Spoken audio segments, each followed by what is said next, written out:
Timbalan Perdana Menteri Datuk Seri Fadilah Yusof memberi jaminan penyelesaian isu berkaitan Perjanjian Malaysia 1963. MA63 akan memberi manfaat kepada Sabah dan Sarawak secara bersama dan inklusif. Tegasnya, walaupun beliau berasal dari negeri bumi kenyalang, ia tidak akan memberi kelebihan kepada Sarawak sahaja dalam perkara melibatkan MA63.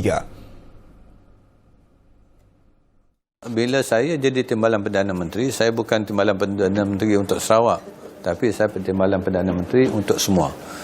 Sebab itu dalam jawatan kuasa MA63, dia ada jawatan kuasa ataupun majlis pelaksanaan MA63.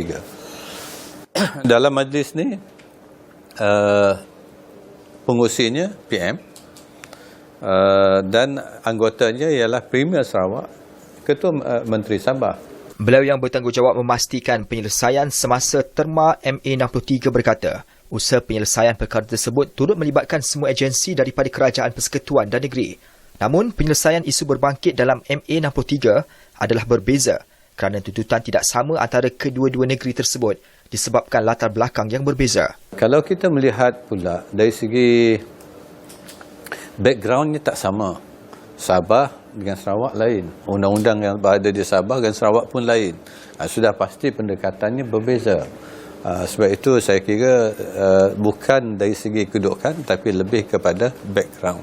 Sebab itu mungkin ada yang Sarawak dapat cepat selesai, di Sabah mungkin lambat selesai. Menjelaskan tentang perkara dalam MA63 yang belum dapat dilaksanakan walaupun MA63 ditandatangani pada 1963, Malaya yang kini dikenali sebagai Semenanjung Malaysia, Sabah, Sarawak dan Singapura yang kemudian keluar dari Malaysia pada 1965, yang melibatkan lampiran yang terdapat dapatan dan cadangan oleh jawatan kuasa antara kerajaan IGC.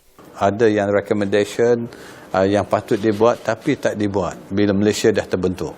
Yang tu yang sebenarnya di Sarawak dan Sabah kata kita patut laksanakan. Sebab itu ada perkara bukan saja tak dilaksana, malahan apa yang sepatutnya menjadi bidang kuasa Sabah dan Sarawak kena ambil. For example, kalau kita melihat apa yang berlaku ialah Akta Pelantar Benua. Termasuklah kalau kita melihat boundary untuk Sarawak dulu ialah 200 km. Apa takrifan Pelantar Benua ialah tanah sampai ke bawah sana. Maknanya semua oil and gas apa tu hak milik Sarawak. Tapi bila berlaku emergency dulu, jadi bidang kuasa membuat undang-undang terletak di tangan persekutuan. Tidak menolak, lantikan beliau untuk menggalas tanggungjawab tersebut merupakan satu permulaan kepada Jalinan Integrasi Nasional. Fadilah berkata ia juga merupakan salah satu jalan untuk maju ke hadapan. A blessing in disguise lah. Orang kampung saya katalah. Apa yang berlaku keadaan politik sekarang dan dengan tuntutan yang lebih kuat daripada Sabah Sarawak untuk inclusiveness. Jadi ini mungkin salah satu cara, the way forward. Dan sebab itu saya kira yang di-Pertuan Agong sendiri pun memang mengimpikan wujudnya perpaduan. Dan salah satu kaedahnya ialah dengan perkongsian kuasa ini.